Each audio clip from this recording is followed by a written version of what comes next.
now that we've completed all of that idea about like where we might fit into the political parties and what the parties stand for, today our objective is to try to really understand what they are.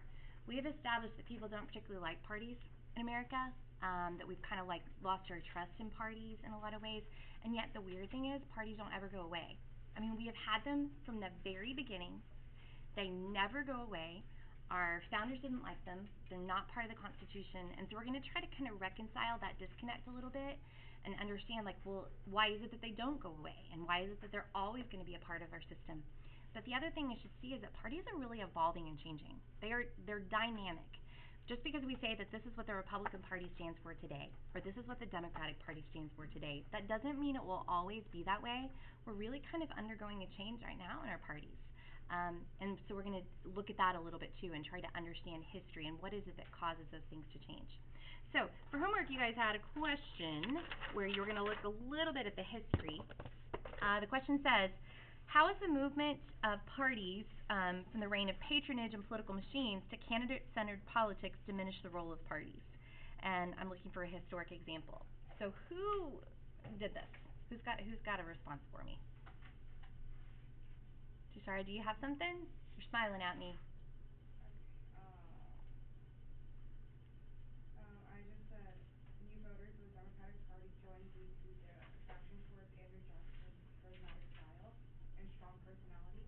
Not that what the party actually stood for. They were drawn to candidate, not the party itself. Okay. And also something more modern, since population increased, people found it harder to maintain political machines, and so it was harder. Okay, that's definitely true. What time period do you think really played the biggest role in changing and replacing the patronage system with, voters having more control and actual say-so? Think back to U.S. history. Say it louder. Yeah, I would think so. Definitely, that's where a lot of that stuff. I mean, part of it would have been part of the progressive movement, but every time that we kind of took steps to make voters' votes count more, like to focus on the individual, that's where we started to see that shift. That doesn't mean that patronage doesn't exist today. Patronage is just different.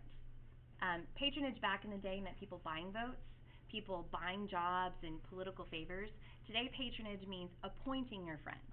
When we get a new president in 2016, that president is going to have the opportunity to appoint federal judges, all the people that head the cabinet, the director of the FBI, the Surgeon General. You should expect that that president will appoint people who are similar to them, people that they're going to like, people whose policies are going to be like-minded, and some of them will be people that were their friends. A lot of people that work in the White House today were people that helped President Obama in his campaign. And that's patronage, but it's patronage in a different sense. It's not patronage in that the person paid money to try to get the job somehow, some way. Okay? All right. Question 2, I want you guys to address there on your table. You guys are going to talk about this a little bit and see if you can think of the answer before we actually go over it. So question 2 says, what is the most powerful tool or aspect of the American party system and why? So based on what you know today, you already know the answer to this. So think about what you know about parties, and you guys try to decide, what do you think is the thing that is it's the most unifying, it's the thing that where the party really gets its strength and its power. You guys talk about it, see if you can justify it, and I'll call on somebody in just a minute.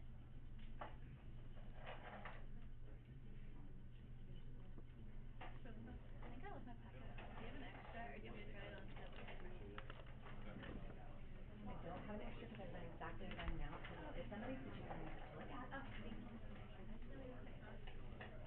thank you.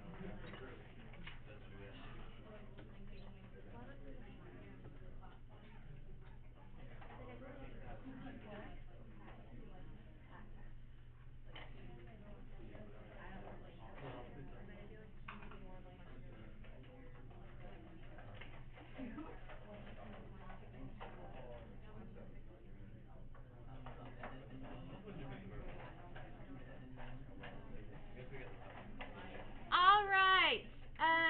Kristen, what did your group come up with? What y'all think?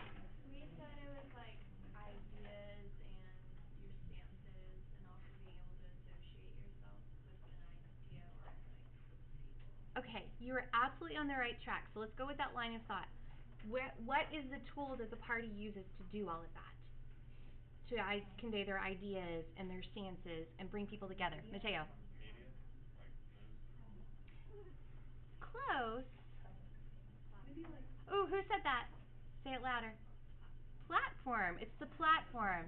The platform is absolutely the most powerful thing that the party does. Okay?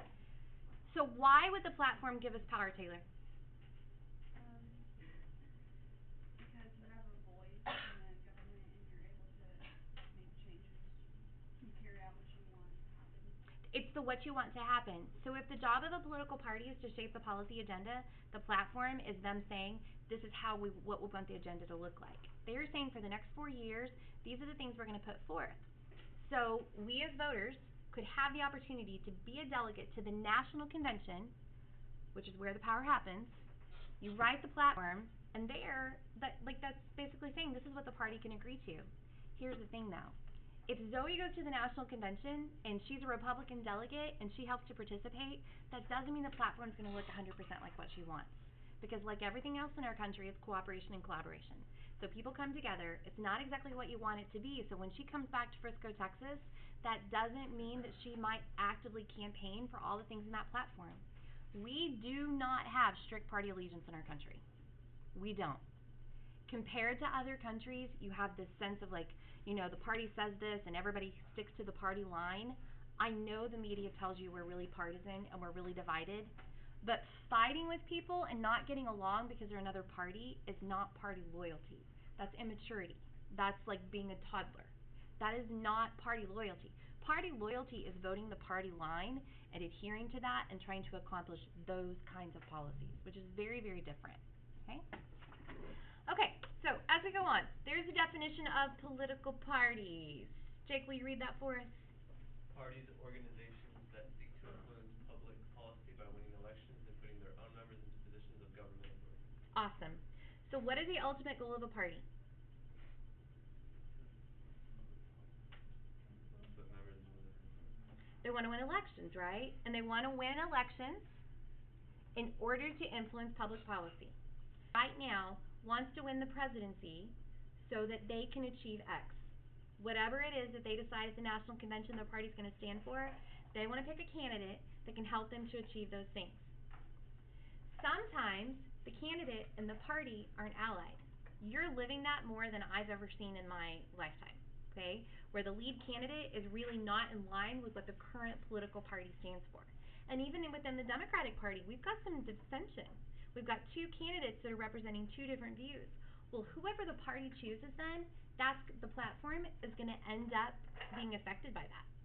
So if Donald Trump gets chosen, the things that he's saying about, say, foreign policy, that is not in keeping with what the Republican Party has been saying for the last 15 years. So does that mean that the delegate at the National Convention might alter that platform? You should expect that. Like as I've looked at the platforms in my adult lifetime, I promise you they have evolved and changed. And that's one of the things you need to pay attention to then. Because just because you call yourself something today doesn't mean you'll always be that way. That's why parties are so dynamic. So some quotes, some things that people have had to say about political parties. This guy is a political scientist. I can't say his last name very well, so I won't. Political parties created democracy. Democracy is impossible without them.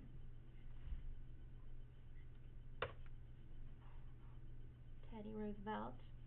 Parties are husks with no real soul within either, divided on artificial lines.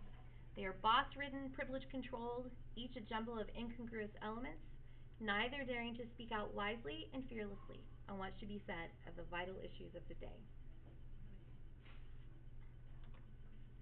H.L. Mencken says, under democracy, one party always devotes its chief energies to trying to prove that the other party is unfit to rule. Both commonly succeed and are right.